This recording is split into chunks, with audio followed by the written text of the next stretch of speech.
పత్రిజీ ప్రతిరూపం పిఎంసి ప్రతిక్షణం సత్యదర్శనం. ఈనాటి సత్యదర్శనం కార్యక్రమానికి స్వాగతం, సుస్వాగతం.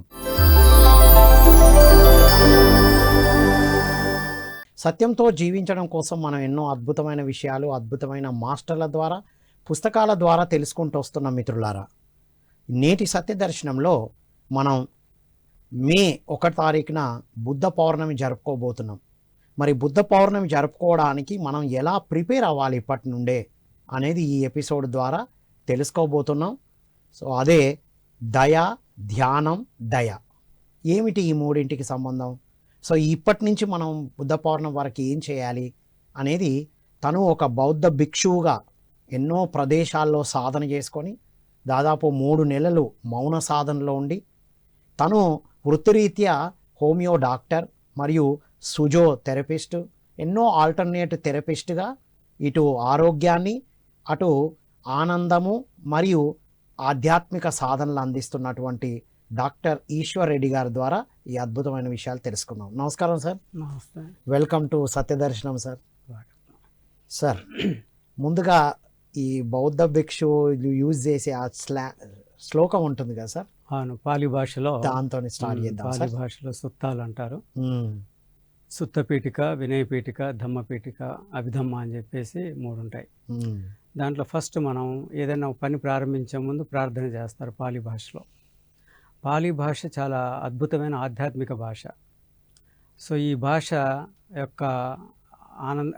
యొక్క స్పర్శని జంతువు, పక్షి, వృక్షం కూడా పొందుతాయి అన్నమాట. ఎన్నో ప్రత్యక్షంగా చూశారు ఎంతోమంది. అది ధ్యానం చేసే, అడవుల్లో ధ్యానం చేసినప్పుడు, కొండల్లో ధ్యానం చేసినప్పుడు జంతువులు కూడా అనుభూతి పొందుతాయి. ఆ వైబ్రేషన్కి పాలి భాషకు ఆ శక్తి ఉంది. అయితే ఇందులో ప్రారంభించేటప్పుడు మనము చిన్న ప్రార్థన చేద్దాము.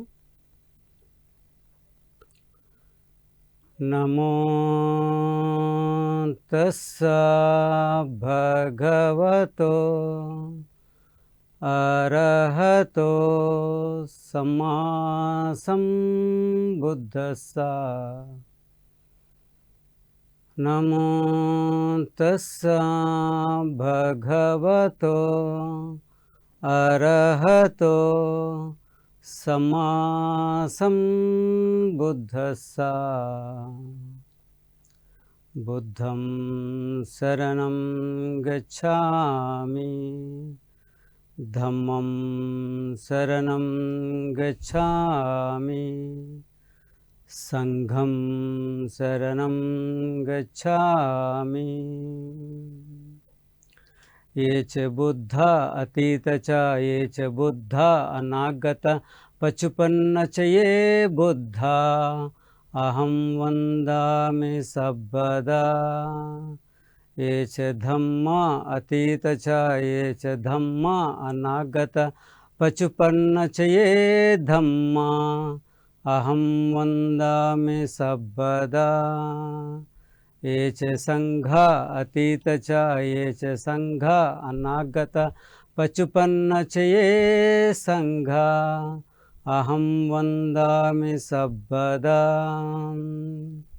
వందామి చేతియం సభ్రం సభ్భటానే సుపఠితం శారీరక ధాతు మహాబోధిం బుద్ధరూపం సకలం సదా.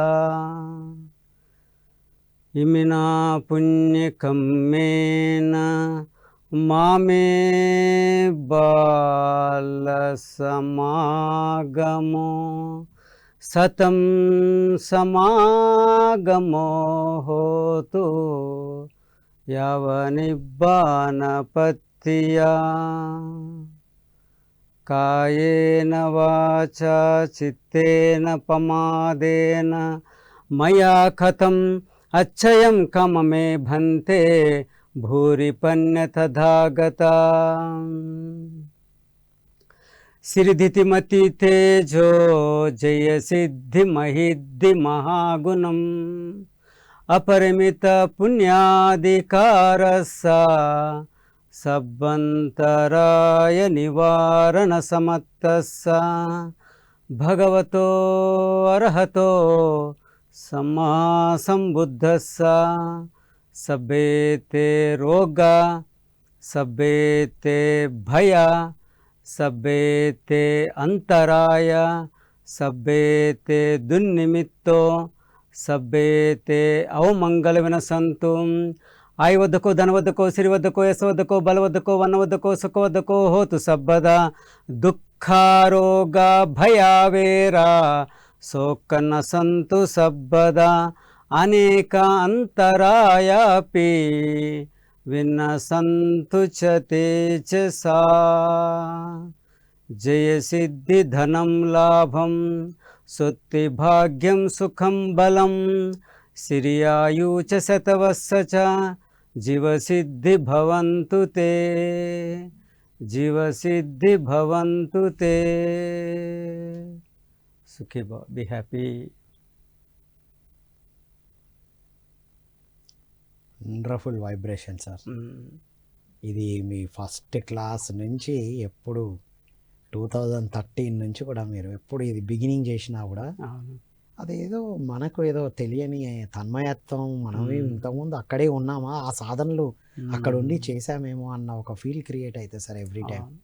సో ఈ మధ్యనే మీరు వరల్డ్ బుద్ధిస్ట్ పీస్ కాన్ఫరెన్స్లు కూడా అటెండ్ చేశారు కదా సార్. సో ఈ సమయంలో ఆ కాన్ఫరెన్సెస్ యొక్క ముఖ్య ఉద్దేశం ఏంటి సార్?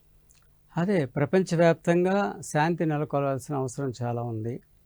ప్రపంచవ్యాప్తంగా ఇప్పుడు ఏంటంటే గ్లోబల్ ఆరా మారిపోయింది, ఎంటర్టైన్మెంట్ ఎక్కువైపోయింది, సెల్ఫిష్నెస్ ఎక్కువైపోయింది, క్రూయాలిటీ ఎక్కువైపోయింది, సెల్ఫ్ అండర్స్టాండింగ్ ఒకటి తగ్గిపోతుంది. దీనివల్ల ఏమవుతుందంటే ప్రతి మనిషి ఒక రకమైనటువంటి స్ట్రెస్లో నుండి సక్సెస్లోకి వెళ్ళాలని ప్రయత్నం చేస్తున్నాడు. స్ట్రెస్లో ఉండి సక్సెస్ కావాలనుకుంటున్నాడు, సక్సెస్ కోసం స్ట్రెస్ ఫీల్ అవుతున్నాడు. అది సక్సెస్ అవ్వదు ఎప్పుడు కూడా, దాన్ని సక్సెస్ అనరు. తన ఆహాన్ని సాటిస్ఫై చేసుకోవడం కావచ్చు, అవుతుందేమో, కానీ అది సక్సెస్ అని చెప్పలేం. రియల్ సక్సెస్ అంటే మన శాంతిని మిస్ అవ్వకూడదు, మన ప్రశాంతతను కోల్పోకూడదు, మన సంతృప్తిని కోల్పోకూడదు, మన వివేకాన్ని కోల్పోకూడదు, మన ఆరోగ్యాన్ని కోల్పోకూడదు, మన సుఖాన్ని కోల్పోకూడదు. అదే నిజమైనటువంటి సక్సెస్. అంటే ఇవన్నీ కోల్పోకుండా సాధిస్తేనే సక్సెస్ అయినట్టు. ఏది కోల్పోయినా అది సక్సెస్ అనబడదు. అవును, ఇవి నీ కాంప్రమైజ్ చేసి మిగతా ఏది సాధించినా అది సాధన కాదు. కానే కాదు. ఓ, దానికి ఏంటి మూలం వారు చెప్పేది ఏంటంటే మనం అనుకున్నట్టుగా దానము, ధ్యానము, దయ. సో ఈ గుణాలు మిస్ అయిపోతున్నాయి. ఈ మూడిటికి ఏంటి సార్ సంబంధం ఒకదానికొకటి? దాన గుణం లేకుండా ధ్యానం అందదు. దాన గుణం లేకుండా అందుకున్న ధ్యానం వలన అహంకారం పెరుగుతుందే తప్ప, అవివేకం పెరుగుతుందే తప్ప, అసంతృప్తి పెరుగుతుందే తప్ప ఆధ్యాత్మిక ప్రగతి ఉండదు. ఒకదానికొకటి లింక్ అయి ఉన్నాయి. కృష్ణుడి వేషం వేసినట్టే, కృష్ణుడి వేషం వేసినంత మాత్రం కృష్ణుడు అయిపోరు. అంతే కదా, కృష్ణుడిలాగా సాధన చేసి లోపల ఉండాలి. అది. సో ఆ సాధనకి మొదటి మెట్టు ఏంటంటే దాన గుణం. చాలామంది దానం చేయండి అంటే వాళ్ళు ఏం చెప్తారంటే మా దగ్గర డబ్బులు లేవంటారు. దానం అంటే డబ్బులు ఇవ్వడమే కాదు, శ్రమదానం చేయొచ్చు, తర్వాత అన్నదానం చేయొచ్చు. నా దగ్గరికి 60 లక్షల లాస్ట్లో వచ్చిన వ్యక్తికి నేనేం చెప్పానంటే దానం చేయమని చెప్పాను. నేనేం దానం చేస్తాను సార్, నా దగ్గర ఏమున్నాయి అన్నాడు. నువ్వు 2 అరటిపండ్లు తింటున్నప్పుడు ఒక అరటిపండు దానం చేయి. నీడీ పర్సన్స్కి దానం చేయండి. ఒక వృద్ధుడు ఎండకో రోడ్డు పక్కన అనాథగా అలమటిస్తున్నారు, అలాంటి వ్యక్తికి మీరు దానం చేయండి. తృప్తికి దానం చేయండి, గౌరవంగా దానం చేయండి, ఆనందంగా దానం చేయండి. అంటే దానం ఇవ్వడానికి ముందు, దానం చేసే ముందు, దానం చేసిన తర్వాత కూడా మన మనసు ప్రశాంతంగా ఉండాలి. ఏది ఆశించకుండా, లేకపోతే ఏదో ఇస్తున్నామన్న భావన కూడా వద్దు. తృప్తిగా ఇవ్వాలన్నమాట. తృప్తిగా ఇవ్వాలి, అదే ప్రశాంతతను కొనసాగాలి.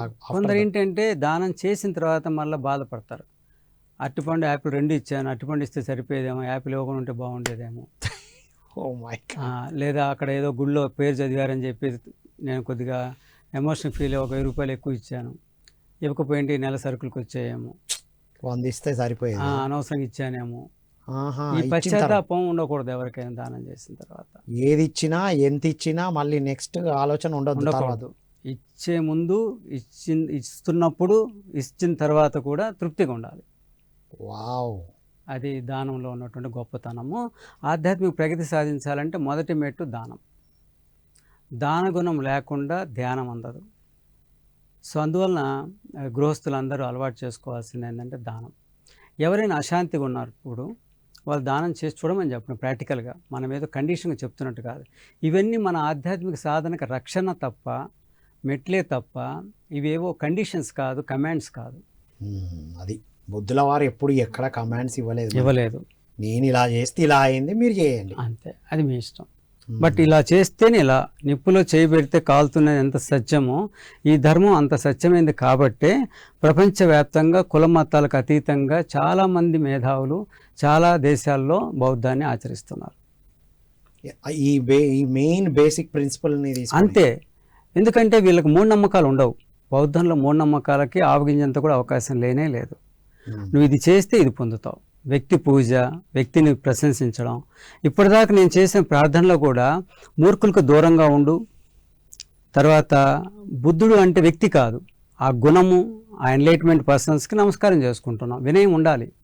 మన సీనియర్స్కి మనం రెస్పెక్ట్ ఇవ్వాలి, మన పేరెంట్స్కి మనం రెస్పెక్ట్ ఇవ్వాలి, మన రిలేషన్స్కి మనం రెస్పెక్ట్ ఇవ్వాలి, మన ఎల్డర్స్కి మనం రెస్పెక్ట్ ఇవ్వాలి, మనం ఉంటున్న క్షేత్రానికి మనం రెస్పెక్ట్ ఇవ్వాలి. ఆ కనీస వినయము, కనీస గౌరవం లేకపోతే ముందుకెళ్ళలేరు. అంటే జీవన విధానం గురించి చెప్తుంది బుద్ధిజం అంటారు. 100%. సార్, మీరు ఒక డాక్టర్గా ఉండి అటువైపు కొన్నాళ్ళు వెళ్ళొచ్చారు కదా సార్. అవును. ఏంటి సార్ దానికి కారణం? కారణం ఏంటంటే వాస్తవానికి నాకు పెద్దగా సమస్యలు ఏం లేవు. నేను పెరిగిన వాతావరణంలో గురుకుల విద్యాలయాల్లో నేను చదువుకున్నాను. కానీ నా దగ్గరకు వస్తున్న పేషెంట్ల సమస్యలు విన్నప్పుడు నాకు ఆశ్చర్యం కలిగేది. ఇలాంటి సమస్యలు కూడా ఉంటాయా, వీటికి పరిష్కారం ఏంటి? సో డాక్టర్గా మీరు అందిస్తే మెడిసిన్స్ హార్డ్లీ ఇవ్వగలుగుతున్నారు. సో 80% సమస్య అనారోగ్య సమస్య, దీర్ఘకాలిక వ్యాధులు, షుగర్ కావచ్చు, హై బీపీ కావచ్చు, లో బీపీ కావచ్చు, ఐబిఎస్ కావచ్చు, మైగ్రేన్ కావచ్చు, ఇలాంటి అనారోగ్యాలన్నిటికీ, క్యాన్సర్స్ కావచ్చు, వీటికి ఏవి కూడా బ్యాక్టీరియా, వైరస్ కారణం కానే కాదు. వీటికి కారణం అంతా వీళ్ళ మానసిక ప్రవర్తన బట్టి. ఆవేశం, కోపం, దుఃఖం, ద్వేషం, అసూయ, చాడీలు చెప్పడము, చాడీలు వినడము, పగ, భయము, అనుమానము, బద్ధకము, రాగద్వేషాలు, ఈ రకమైనటువంటి దుర్గుణాలు బ్యాక్టీరియా, వైరస్ కన్నా ఎక్కువ హాని చేస్తున్నాయి మనకి. బ్యాక్టీరియా వస్తే దానికి అది మళ్ళీ అంతే ఫిల్టర్ చేసుకొని వెళ్ళిపోతుంది. మహా అయితే 28 డేస్లో బ్యాక్టీరియా కానీ వైరస్ కానీ ఎక్స్పైర్ అవుతుంది. ఒక్కొక్క వైరస్కి, బ్యాక్టీరియాకి ఒక లైఫ్ స్పాన్ ఉంటుంది. ఒక జలుబు వచ్చి ఒక 1 వీక్ మీరు మెడిసిన్ ఇచ్చినా ఇవ్వకపోయినా ఒక వారంలో పోతుంది. అది టైఫాయిడ్ది ఒక 28 డేస్. సో ఈ రకంగా అవి చేసే హాని కూడా చాలా తక్కువ. కానీ మదనపడే వ్యక్తి, కోపంతో నలిగిపోతున్న వ్యక్తి, ద్వేషంతో నలిగిపోతున్న వ్యక్తి, రాగం ద్వేషాలతో నలిగిపోతున్న వ్యక్తి, ఈ వ్యక్తులకి నిరంతరం వాళ్ళకి ఏదో ఒక అవయవానికి ఎఫెక్ట్ ఇస్తూనే ఉంటుంది. ఫర్ ఎగ్జాంపుల్, కోపం ఎక్కువ వచ్చింది అనుకోండి, లివర్ ఎఫెక్ట్ అవుతుంది. ఎక్కువ భయపడుతున్నాడు అనుకోండి, కిడ్నీస్ ఎఫెక్ట్ అవుతాయి. ఎక్కువ బాధపడుతున్నాడు అనుకోండి, వరింగ్ నేచర్ ఎక్కువ ఉంటే లంగ్స్ ఎఫెక్ట్ అవుతాయి. సాడ్నెస్ ఎక్కువ ఉంటే స్టమక్, స్ప్లీన్ ఎఫెక్ట్ అవుతాయి.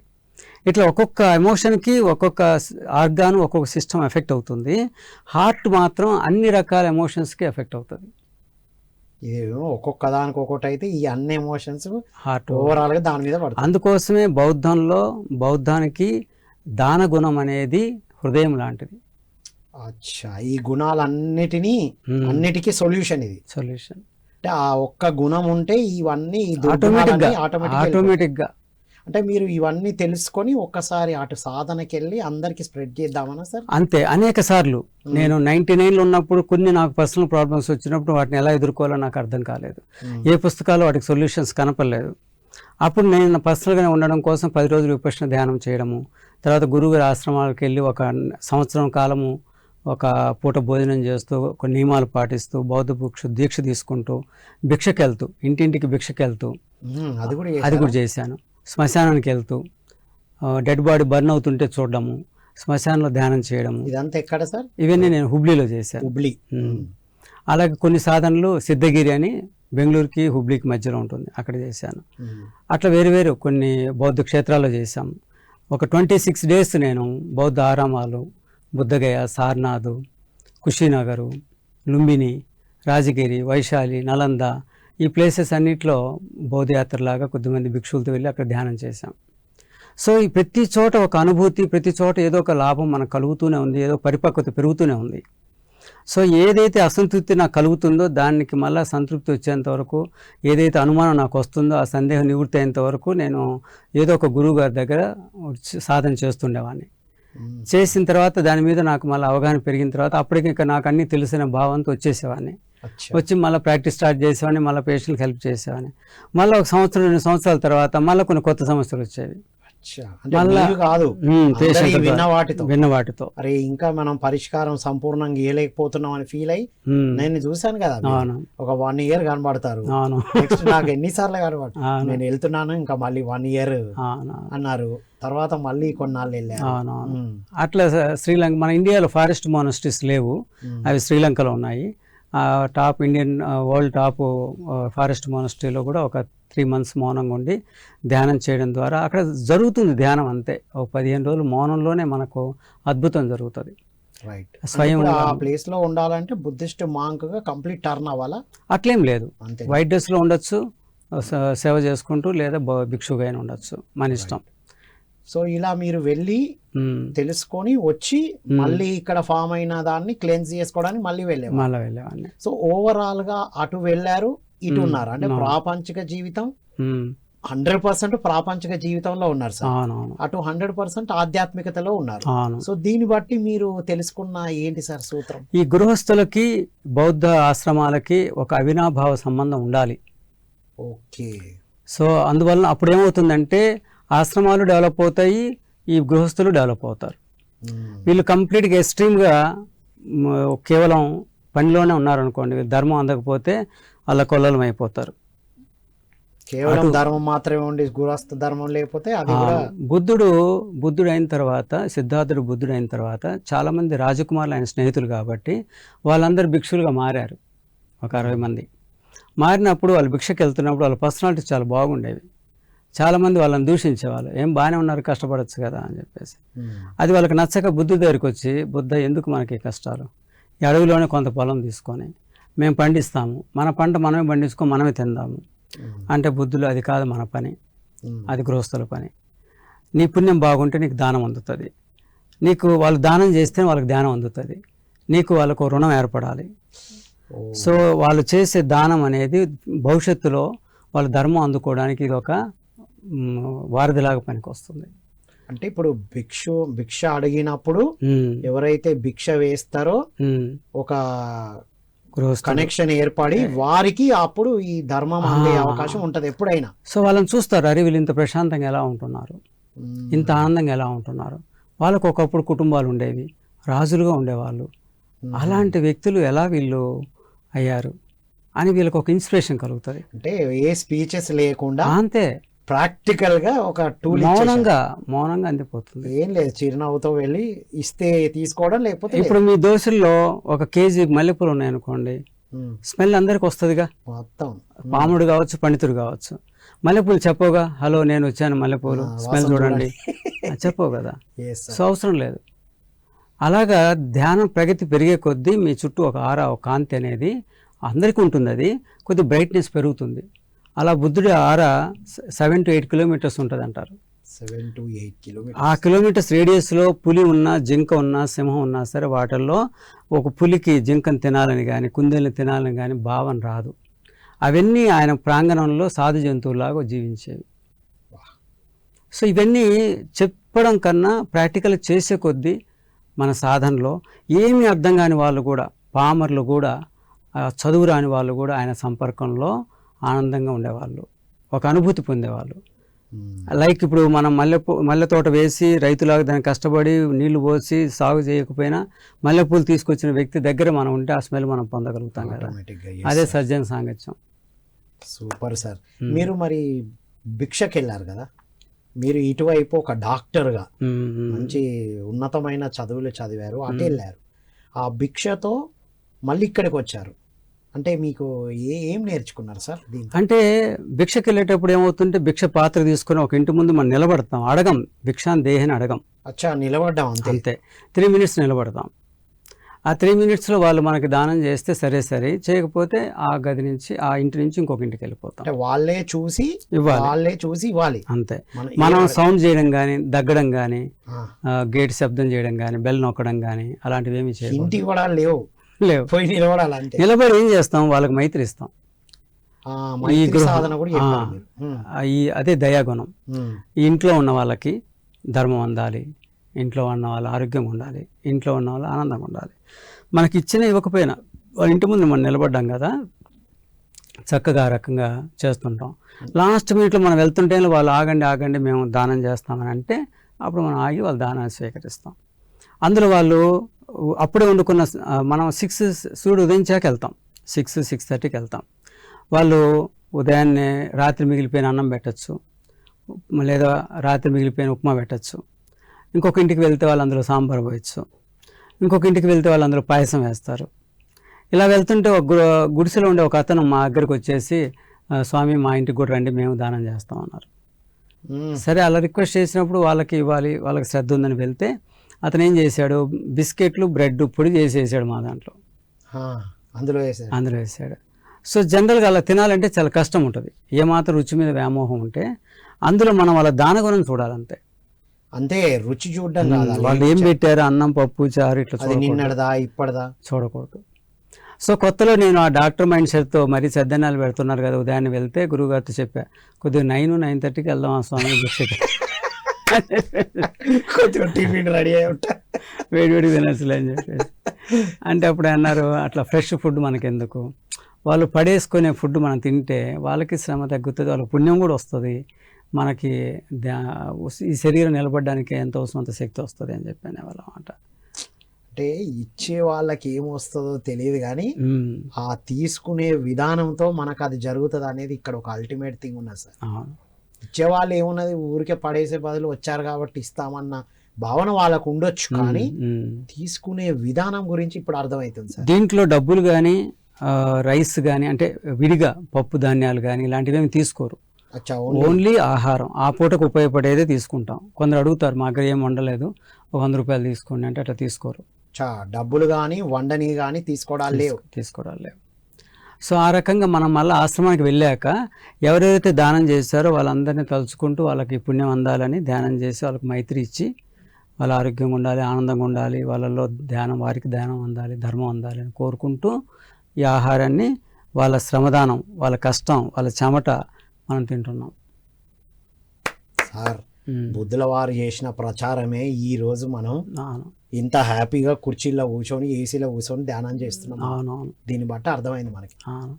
వారు ఏమంటారంటే, మీరు ఇంత కష్టపడి గృహస్థులు ఇచ్చిన దానం అన్నదానాన్ని తిని మీరు ఊరికి పడుకొని బద్దకిస్తే ఒక్కొక్క ముద్ద ఒక అగ్నిగోళంతో సమానం అంటారు. మళ్ళీ అదొకటి ఉందా? మరి అంతేగా, చక్కగా తినేసి వచ్చి ఇదేదో బాగుందని చెప్పి పడుకుంటే మహాపాపం వస్తుంది. అది ఎలాంటిది, మానసికంగా శారీరకంగా ఎలాగ ఉంటుందంటే మనం నిప్పుని తిన్నట్టే, అగ్నిగోళం తిన్నట్టే. అది ఎంత హాని చేస్తుందో అంతకన్నా ఎక్కువ హాని జరుగుతుంది. వారు మనల్ని ఏదైతే ఉద్దేశించారో, వీళ్ళు సన్యాసులు అన్నీ త్యాగం చేశారు, వీళ్ళు ధ్యానం చేస్తుంటారు కాబట్టి వీళ్ళు ధ్యానం చేస్తే మన ఇంటికి మన ఊరికి మంచిది, బుద్ధ ధర్మాన్ని కాపాడుతున్నారు, వాళ్ళకి వీళ్ళు ఒక వారసులు లాంటి వాళ్ళు, ఆ సంఘం, అందుకని సంఘం శరణం గచ్చామి అంటాం. బుద్ధుడు ఉన్నప్పుడు ఓన్లీ బుద్ధం శరణం గచ్చామి, ధర్మం శరణం గచ్చామి, ఆ తర్వాత వచ్చింది సంఘం శరణం గచ్చామి. సంఘం అంటే బుద్ధుల భిక్షువుల సమూహం. సో మరి ధ్యానము, దానగుణం ఉంటేనే ధ్యానం అందుతుంది అన్నారు. అంటే మరి ఇప్పుడు ధ్యానం చేస్తే సిద్ధులు వస్తాయి సార్. అంటే ముందు ఆల్రెడీ సిద్ధులు ఉంటాయా, సిద్ధులు వచ్చిన తర్వాత ధ్యానం చేయాలా, ధ్యానం చేసిన తర్వాత సిద్ధులు వస్తాయా? ఒకవేళ సిద్ధులు వచ్చినాక ఎట్లా ఉండాలి? వాళ్ళ సాధన శక్తిని బట్టి కొందరికి సిద్ధులు ఉంటాయి కానీ వాళ్ళకి తెలియదు సిద్ధులు ఉన్నట్టు. కొందరు సిద్ధుల కోసమే సాధన చేస్తారు, అది అహంకారాన్ని పెంచుతుంది తప్ప ఆధ్యాత్మిక ప్రగతి ఉండదు. ధ్యాన సాధన అంటే కూడా మనం చాలామంది ఏమనుకుంటున్నారంటే చాలా కఠినంగా ఉంటుంది, గంటల తరబడి కూర్చోవాలేమో. తర్వాత మనకు సినిమాలో చూపిస్తుంటారు ఋషులు మహర్షులు పుట్టలు పెరిగి గడ్డాలు పెరిగి అట్లా ఉంటుంది. అది ఋషితత్వము, మునులు వేరు, ధ్యానం వేరు. వాళ్ళు ఏవో కొన్ని కోరికలతో కూర్చుంటారు, కొన్ని శక్తులు కావాలని చేస్తారు. అది అజ్ఞానం పెంచవచ్చు, అహంకారం పెంచవచ్చు, కోపం కూడా పెరుగుతుంది. వాళ్ళు అనుకునేది జరగకపోతే వాళ్ళు కోపం వస్తారు, కోపంలో శాపాలు ఇస్తారు. అట్లా శక్తిని. సో ధ్యానం చేస్తే దయ పెరగాలి తప్ప కోపం పెరగకూడదు. ధ్యానం చేస్తే, దానం చేస్తే పిసినారితనం పోవాలి, ద్వేషం పోవాలి తప్ప, ఆనందం పెరగాలి తప్ప, నీ హృదయం ఒక ఆనంద నిలయంలాగా ఉండాలి తప్ప ద్వేషానికి చోటే లేదు. సుగుణాలు పెరగాలి, అంతే. అందుకే సరి అయిన ధ్యానం అన్నారుగా బుద్ధుడు. కాబట్టి ఋషులు మహర్షులు దానితో పోల్చుకోకూడదు, అది వేరే సెపరేట్. Separate chapter. వాళ్ళకి ఎన్లైట్మెంట్ ముఖ్యం కాదు, వాళ్ళకేవో కొన్ని కోరికలు తీర్చుకోవడానికి. కోరిక దుఃఖానికి కారణం అవుతుందని బుద్ధుడు చెప్పారు. చతురారు సత్యాల్లో కోరిక దుఃఖానికి కారణం అవుతుంది. అలాగా ఈ సిద్ధు ఇప్పుడు మన దాంట్లో సాధన అంటే మన జనాలు ఎలా ఫీల్ అవుతున్నారంటే, దానికి చెప్పాలంటే వాస్తవానికి సిద్ధులు అనేవి ఎలాంటివంటే, ధ్యాన సాధన అనేది ఎలాంటిదంటే, ఒక వృత్తం గీసుకొని దూరం నుంచి మనం దాంట్లో బాణాలు వేస్తూనే ఉంటాం. ఆ వృత్తం గీసింది ఎవరు? మనమే. గీసి ఆ సున్నాలో పడాలి అని బాణం వేస్తూ ఉంటాం. సైడ్ పడుతుంటే అటు సైడ్ ఇటు సైడ్ ఏదో ఒకటి అట్లా పడితే ఆనందపడతాం. ఆ రకమైన ధ్యాన సాధన కొందరు చేస్తున్నారు. సిద్ధులు ఎలాంటివంటే, ధ్యానం చేసి వచ్చే సిద్ధులు మీరు బాణం వేసి దాని చుట్టూ సున్నా చుట్టడమే. బాణం వేసి ఎక్కడ పడితే అక్కడ సున్నా చుట్టడం, అంతే. అది సిద్ధత. ఏది సులభం? సో దాన గుణంతో ధ్యానం చేస్తే సిద్ధులు అంత సులభంగా వస్తాయి. దాన గుణంతో ధ్యానం చేయాలి. రెండు ఏం ఆశించకూడదు. మన లక్ష్యం ఏమేమి ఉండాలి అంటే ప్రశాంతతే.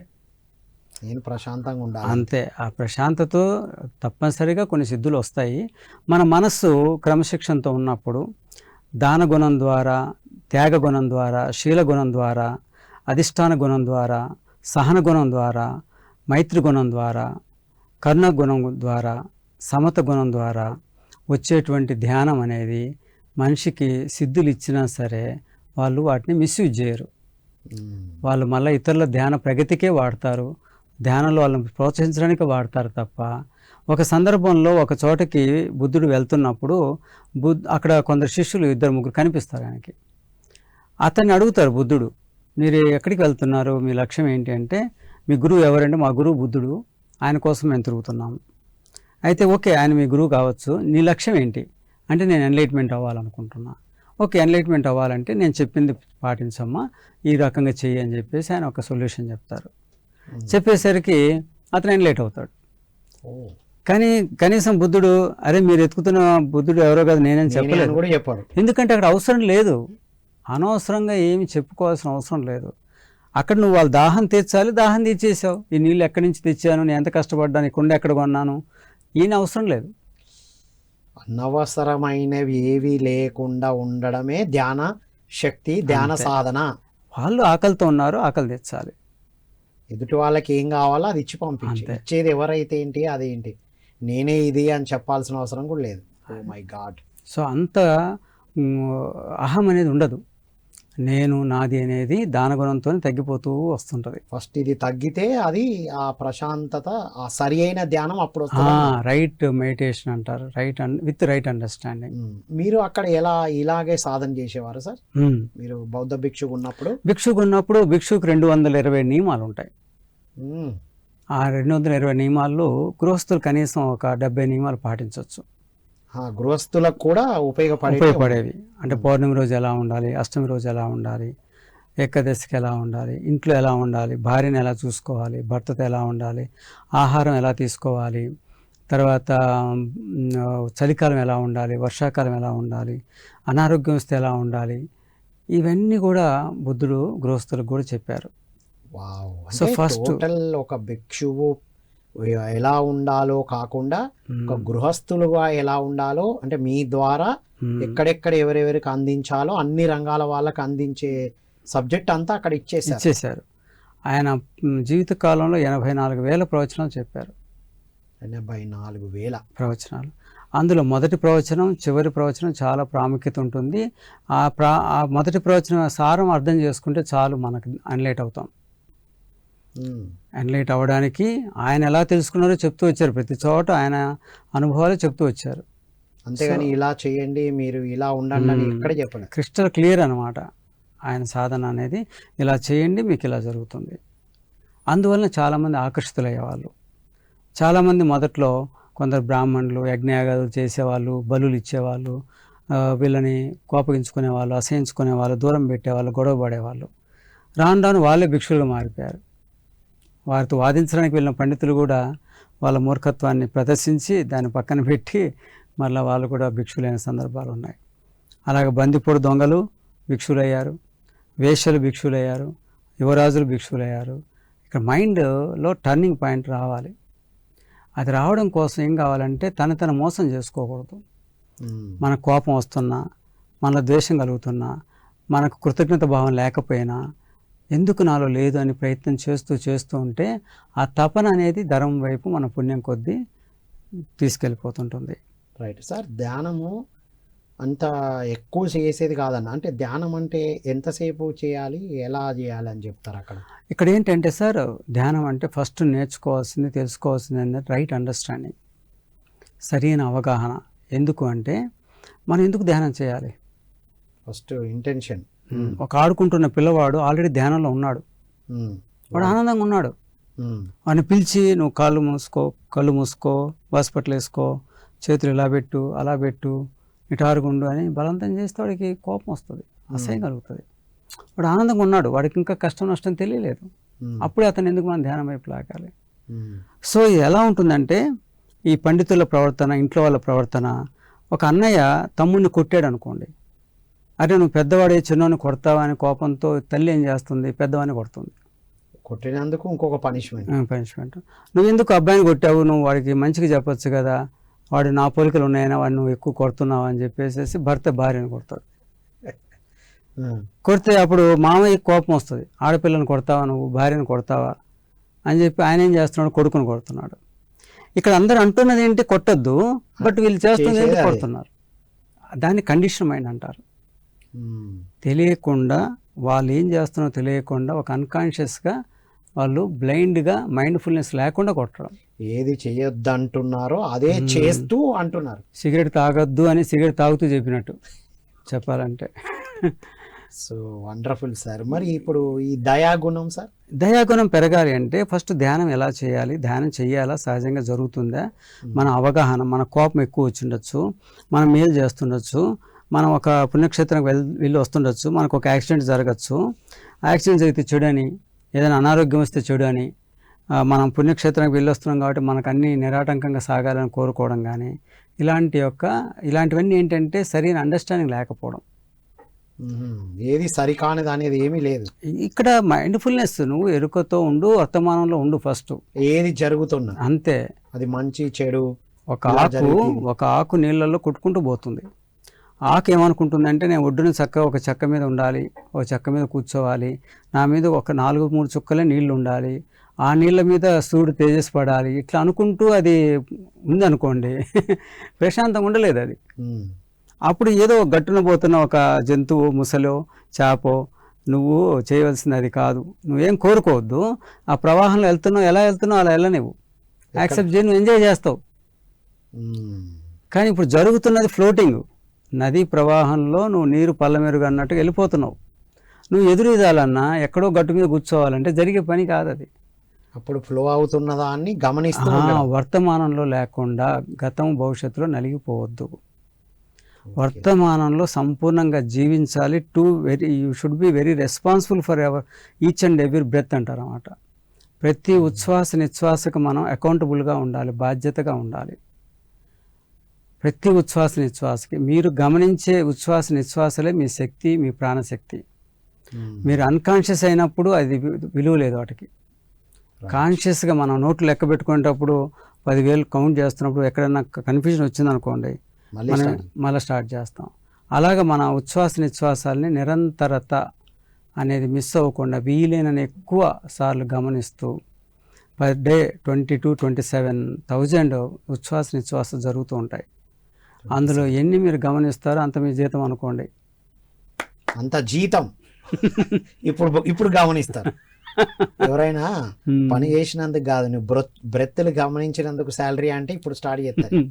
సో అంతకన్నా విలువైంది యాక్చువల్ చెప్పాలంటే. నిజంగానే సార్. ప్రతి ఉచ్ఛ్వాసకు నువ్వు బాధ్యతగా ఉండాలి, ప్రతి నిశ్వాసకు లోపలికి వెళ్ళేది బయటకు వచ్చేది.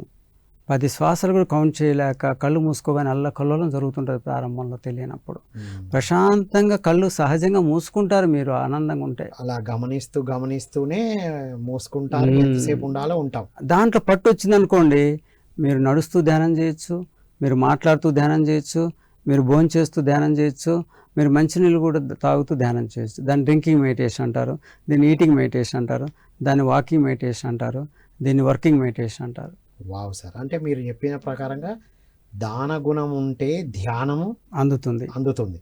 ధ్యానం చేసినప్పుడు దయాగుణం వస్తుంది, రావాలి. మ్యాండేటరీ. అది రాలేదు అంటే సాధనలో రాంగ్ ఉంది, అండర్స్టాండింగ్లో రాంగ్ ఉంది. రైట్. Right understanding. నిప్పులో చేయబెడితే కాలుతుంది అని గురువు చెప్పినప్పుడు మా ఊళ్ళో కాలు లేదు అంటే నువ్వు నిప్పులో పెట్టావు, బొమ్మలో పెట్టావు. ఓకే. రైట్ సార్, అంటే ఈ మూడింటిని ఆచరించడమే బుద్ధ పౌర్ణిమ. అంతే. పౌర్ణమి అంటే చంద్రుడు ఎంత ప్రకాశిస్తాడండి, ఆ రోజు ఎంత తేజస్సుగా ఉంటాడు.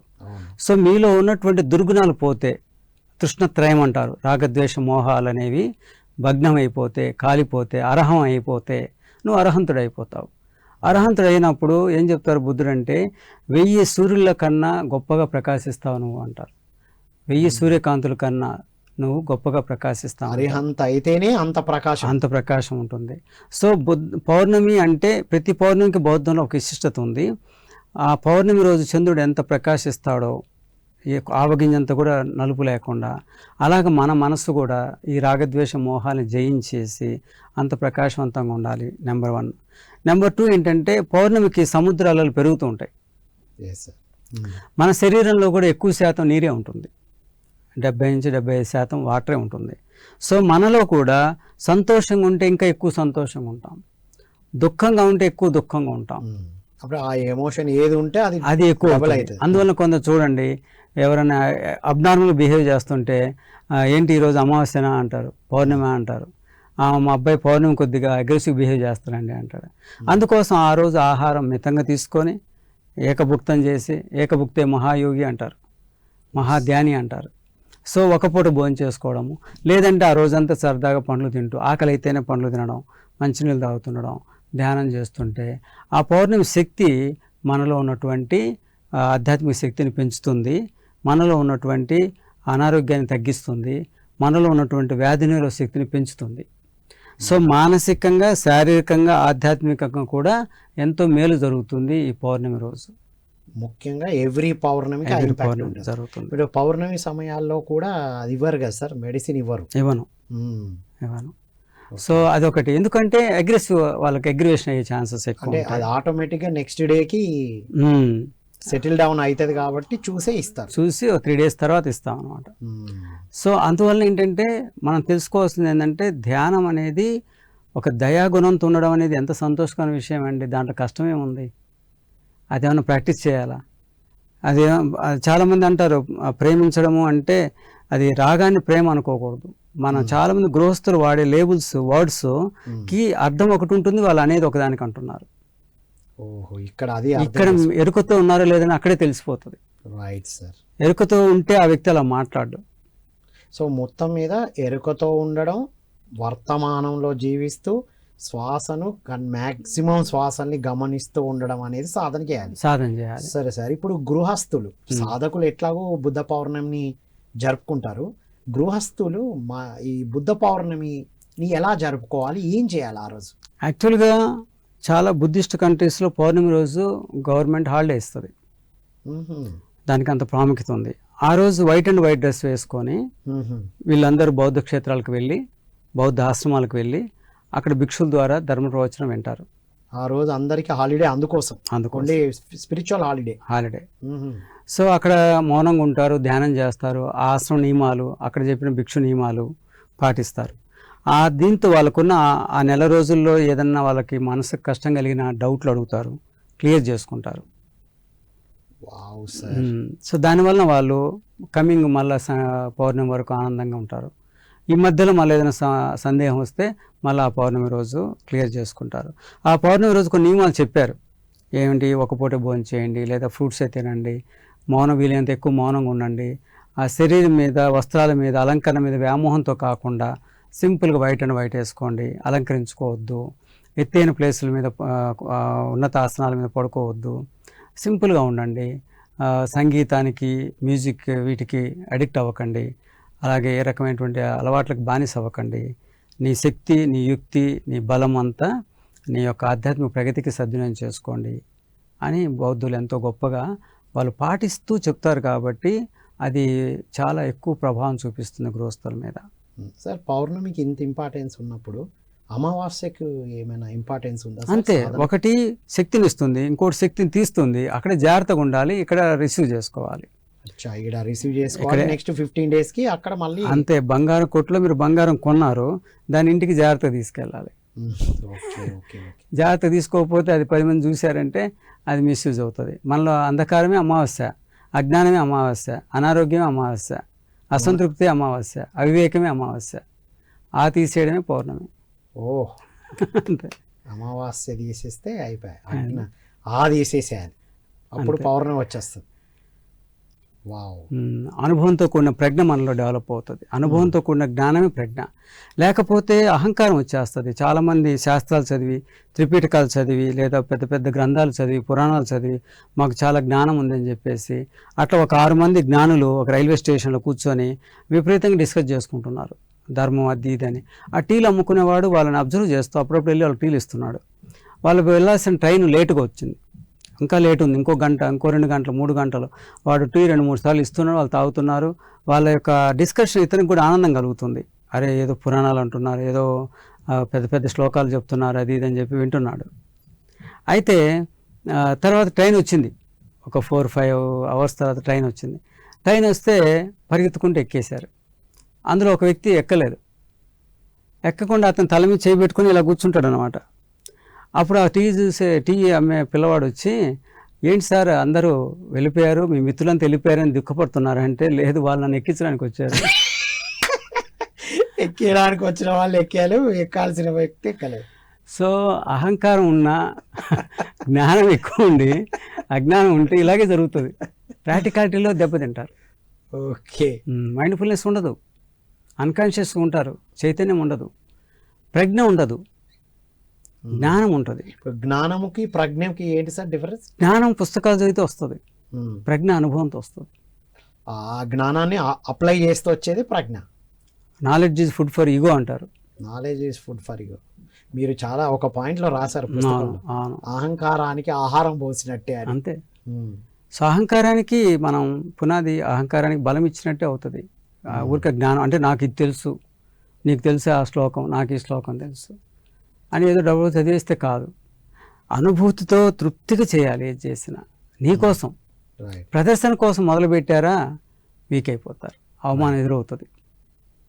ఆశించి మీరు ఏదైనా చేస్తే దానికి అవమానం ఎదురవుతుంది. ప్రశంసించేవాడు ఆ కొద్దిసేపు తర్వాత ఇంకోటి నిందిస్తాడు. ఆ కొద్దిసేపు సుఖంగా అనిపిస్తే మనకు దుఃఖం అనిపిస్తుంది. ఆ కొద్దిసేపు మనకు ఆనందం అనిపిస్తే తర్వాత ద్వేషం కలుగుతుంది. సో ఇవన్నీ ద్వంద్వాలు అంటారు, లోకధర్మాలు. రాగద్వేషము, నిందా ప్రశంస, సుఖము దుఃఖము. సో ఇవన్నీ లాభ నష్టాలు, ఇవన్నీ లోకధర్మాలు. అది బుద్ధ ధర్మం కాదు, లోకధర్మాలు. వీటికి అతీతమైంది ధర్మం. సార్ ఇది ఇప్పుడు దానంతో ధ్యానం వస్తుంది, ధ్యానంతో దయాగుణం రావాలి అన్నారు. ఇప్పుడు ఈ దయాగుణము ధ్యానం వచ్చిన తర్వాత ప్రచారం అప్పుడు వస్తుంది కదా ఈ సహజంగా. అప్పుడు ఏం చేయాలి మరి? స్టార్టింగే ఇది ఉంది, ఆ తర్వాత వచ్చేసే ధ్యానం ఎలా ఉండాలి? సో ఎప్పుడైతే మీరు ధ్యానం చేస్తుంటారో, మీలో దయాగుణం పెరుగుతుందో, మీ దగ్గర ఉన్నది ఇతరులకు సహకరిస్తుంటారో, అప్పుడు ఇతరులు మిమ్మల్ని గమనిస్తుంటారు. గమనిస్తారే ఈ వ్యక్తిలో సహన గుణం ఎక్కువ ఉంది. ఒక యువరాజు ఒక పాత్ర పట్టుకుని ఒక ఇంటి ముందు నిలబడితే ఆ యజమాని ఈయన పాత్రలో పేడ వేశాడు, గుర్ర పేడ వేశాడు అహంకారంతో. ఏంటి ఇంత బాగున్నావు, నువ్వు వండుకొని తినచ్చు కదా అని అహంకారంతో గుర్ర పేడ అందులో వేస్తే అక్కడ దగ్గర ఒక 30 మంది ఆయన దగ్గర పనిచేసే వాళ్ళు ఉన్నారు, సేవకులు. వాళ్ళు చూసి నవ్వుతారు, మన యజమాని భలే చేశాడే అని కామెడీగా. అయితే ఈ భిక్షు ఏ రకంగా ప్రతిక్రియ చేయకుండా ఆ గుర్ర పేడ దేనికి ఉపయోగపడుతుందని ఆలోచించి, ఇది ఒక చెట్టు మొదలు వేస్తే ఆ మొక్కకి అది సారంగా ఉపయోగపడుతుందని చెప్పి ఆ గుర్ర పేడ ఒక మొక్క పాదులో వేసేసి పాత్రగా శుభ్రం చేసుకొని ఆయన మళ్ళీ ఇంకొక ఇంటికి వెళ్తారు. ఇది సహనం, ఇది దయాగుణం. అయితే యజమాని చాలా నరకం చూస్తాడు. యజమాని నిద్రపోతే ఒక గది కొండంత పేడ కనిపిస్తుంటుంది. అంటే మనం పడుకున్న గదిలో మొత్తం కొండంత పేడ పక్కన మనం పడుకుంటే ఎలా ఉంటుందో అతనికి అలాంటి అనుభూతి ఉంది. దాంతో నిద్ర పట్టక భార్యని పిల్లల్ని పిలిచి అగరబత్తులు వెలిగించండి, మంచి వాసన సుగంధ ద్రవ్యాలు పెట్టండి, నాకు పేడ వాసన వస్తుంది అంటాడు. అది పోతే ఆయనకి వెంటనే మళ్ళీ వాళ్ళ గురువుని పిలిచి ఏంటి ఇట్లా జరిగింది నాకు అని చెప్పేసి అంటే, నువ్వు కొంత దానం చేయాలి, దాన గుణం పెంచుకోవాలి. ఆ పాత్ర అన్నం తినే పాత్ర, ఆ పాత్రలో నువ్వు గుర్రపు పేడ వేసావు. ఇలా దానం చేస్తూ ఉంటే కొంత కరుగుతూ వచ్చింది ఆయనకి కొండ. ఊళ్ళో అందరికీ అన్నదానం చేశాడు, వస్త్రదానాలు చేశాడు. కరుగుతూ వచ్చాక చివరికి ఆయన ప్లేట్లో భిక్షు యొక్క పాత్రలు ఎంత వేసాడో అంత ఆయన కనిపిస్తుంది. అది కూడా ఉండకూడదు స్వామి, నాకు అది కూడా కనపడద్దు అంటే నువ్వు అంత ప్లేట్లో పెట్టుకొని తినాలి అంటారు. ఒక ప్లేట్లో నువ్వు ఎంతైతే పేడ వేసావో అంత పేడ వేసుకొని తింటేనే అది పోతా, లేకపోదు. Oh my God. అంటే ఇతను ఎంత పనిష్మెంట్ అనుభవించాడు అహంకారంతో చేసిన పనికి. అక్కడ భిక్షుకి ఏం లేదు, అరే పేడ వేశాడు పర్వాలేదు సుఖీభవ, ఈ పేడ దేనికి ఉపయోగపడింది, మొక్కకు ఉపయోగపడింది, సరే మొక్కకి. ఈయన ప్రతిక్రియ చేశాడు అనుకోండి, మొక్క గుర్తురాదు. ఈయన వర్తమానంలో ఉన్నాడు కాబట్టి, మైండ్ఫుల్గా ఉన్నాడు కాబట్టి, మైత్రి గుణంతో ఉన్నాడు కాబట్టి మొక్క పాదులు వేసి పాత శుభ్రం చేసుకుని మళ్ళీ ఇంకొక ఇంటికి వెళ్ళిపోయి ఆయన సంతోషం నిద్రపోయాడు. అలా వేసాడు కాబట్టి తనకే రియాక్షన్ ఇవ్వలే, తనలో ఏం అనుకోలే కూడా, తనకి ఏం జరగాలో కూడా ఏం అనుకోలే. అది తను నెక్స్ట్ ఏం చేయాలో చేసుకుంటే అంతే. అంటే ధ్యానం చేసి దయగుణంతో సహనంతో ఉన్న వాళ్ళను ఏ రకంగా మనం అహంకారంతో అవమానించినా అది తప్పనిసరిగా అనుభవించాల్సి వస్తుంది. మామూలు ఇంపాక్ట్ కాదు, భయంకరమైన ఇంపాక్ట్ ఉంటుంది. వండర్ఫుల్.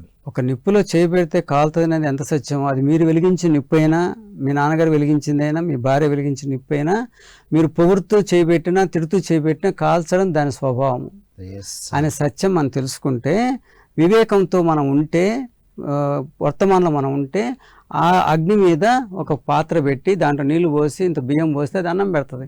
అది సో ఎలా సద్వినియోగం చేసుకోవాలో మనకు తెలియాలి అంటే మనం వర్తమానంలో ఉండాలి. Wonderful sir, wonderful. సో ఫైనల్గా మీ మెసేజ్ సార్ ఈరోజు, అంటే ఈ రోజు నుంచి బుద్ధ పౌర్ణమి వరకు దానగుణాన్ని అలవర్చుకుంటూ ఆ రోజు ధ్యానం చేసి దయాగుణంతో ఇక మిగతా అంతా జీవితం. ప్రతి సంవత్సరం మరి బుద్ధ పౌర్ణమి వస్తుంది కదా సార్, ఇప్పుడు ఆ పౌర్ణమి నుండి ఈ పౌర్ణమికి, ఈ పౌర్ణమి నుండి వచ్చే పౌర్ణమికి ఏం చేయాలి, ప్రణాళిక ఎలా ఉండాలంటే? ఏం లేదు, చాలా సంతోషంగా. పౌర్ణమి అంటేనే ముఖ్యంగా బుద్ధ పౌర్ణమి, వైశాఖ పౌర్ణమి గొప్పతనం ఏంటంటే, వారు పుట్టినది లుంబినిలో పుట్టింది, ఎన్లైట్మెంట్ అయింది బుద్ధగయలో, కుషినగర్లో శరీరం త్యాగం చేశారు, మహాభినిష్కర్మణ అంటారు. ఇవన్నీ జరిగింది కూడా ఒక పౌర్ణమి రోజు జరిగింది. మొత్తం చరిత్రలో ఎంతోమంది గురువులు ఉన్నప్పటికీ బౌద్ధంలో బుద్ధుడి విషయంలోనే ఈ అన్ని కార్యక్రమాలు ఒకే వైశాఖ పౌర్ణమికి జరిగిన సందర్భం. సో ఈ గృహస్థులు ఏం చేయడం అంటే, ఏది కూడా అన్కాన్షియస్ చేయాల్సిన అవసరం లేదు. వాళ్ళ దానగుణం పెంచుకోవడం, అవసరం ఉన్న వాళ్ళకి, నీడీ పీపుల్కి సహకరించడం, పెద్దలకు నమస్కరించడం, భిక్షుల్ని గౌరవించడం, భిక్షుల ఆశ్రమాలకు వెళ్ళి వాళ్ళకి అవసరమైన నీడ్స్ ఏంటో తెలుసుకునే, వాళ్ళకి ఏముంది, షెల్టర్ కావాలి, ఫుడ్ కావాలి, వస్త్రం కావాలి, ఏదైనా అనారోగ్యం ఉంటే ఔషధం కావాలి, ఈ 4 అవసరాలే ఉంటాయి వాళ్ళకి. అందులో మనం ఏది ఇస్తామో చెప్తే అదే దాని విషయంలో వాళ్ళు అడుగుతారు మనల్ని. ఏది పడితే అది తీసుకోరు, ఏది పడితే అది ఒప్పుకోరు. సో ఆ రకంగా గృహస్థులు ఏం చేయాలంటే, ప్రతి పౌర్ణమిని గమనించండి. ఒక 17 నిమిషాల నుంచి 15 నిమిషాలు ఆ చంద్రుని అలా చూడండి తృప్తిగా, ఏం ఆశించకుండా. పౌర్ణమి సమయం, ప్రతి పౌర్ణమి గమనించి చూడండి. ఏ పౌర్ణమి ఒకే రకంగా ఉండదు.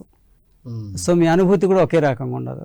ఈరోజు చూస్తున్న మన మిత్రులు ఎవరైనా సరే, ఈ రోజు నుంచి ఇప్పుడు వచ్చే 1వ తారీఖు మే 1న వచ్చే పౌర్ణమి గమనించండి. ఓ 10 నిమిషాలు సరదాగా గమనించండి ఆ ప్రకాశత్వాన్ని. ఏం జడ్జి చేయదు, అది ఇక్కడేంటి మచ్చ ఉంది, అక్కడ ఎవరు ఉన్నారా, అక్కడ ఎవరు తిరుగుతున్నట్టుంది, ఏం గమనించదు. జస్ట్ న్యూట్రల్ మైండ్తో, జీరో మైండ్తో ఆ చంద్రుని అలా చూడండి, ఆ ప్రకాశవంతం చూడండి, మీరే మీ అనుభూతిని తీసుకొని చూడండి. అలా మళ్ళా బుద్ధ జయంతి వచ్చేంత వరకు సరదాగా ప్రతి పౌర్ణమిని గమనించండి. తల్లి గర్భంలో 9 మాసాలు ఉంటున్నారు, అలాగే మీరు ప్రతి పౌర్ణమిని గమనిస్తుండండి. గమనించిన తర్వాత మీలో ఒక ఆధ్యాత్మిక ప్రగతి అనేది తప్పనిసరిగా ఉంటుంది. అది ఎలా ఉంటుంది, మీ స్థాయిని బట్టి మీరు గమనించండి. తల్లి మనకి 9 మాసాల తర్వాత జన్మనిస్తుంది, కానీ దీంట్లో మనం జన్మనిచ్చుకోవచ్చు. దాన్ని ఆధ్యాత్మిక జన్మ అంటారు.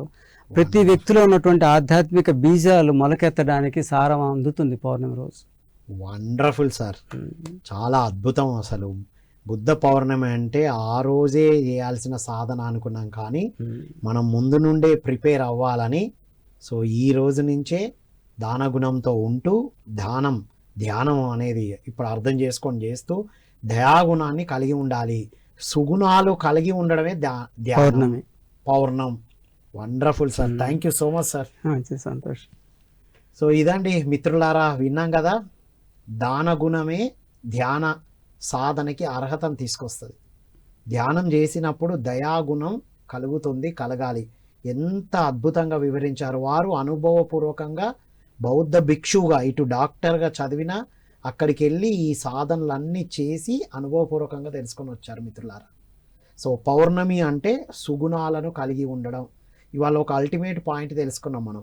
ఈ రోజు నుంచి ఈ 3 సాధన చేస్తూ ఈ బుద్ధ పౌర్ణమి నుండి మళ్ళీ వచ్చే బుద్ధ పౌర్ణమి వరకు అలా పౌర్ణమి చంద్రుడిని గమనిస్తూ ఉందాం. ఏం జరుగుతుందో మనం మళ్ళీ నెక్స్ట్ ప్రోగ్రామ్స్లో మనం మాట్లాడుకుందాం అని కోరుకుంటూ ఈ వీడియోని మళ్ళీ చూద్దాం, లైక్ చేద్దాం, సబ్స్క్రైబ్ చేద్దాం, అందరికీ షేర్ చేద్దామని కోరుకుంటూ ఈ ప్రిపరేషన్ వీడియోని అందరూ తప్పనిసరిగా చూడాలి.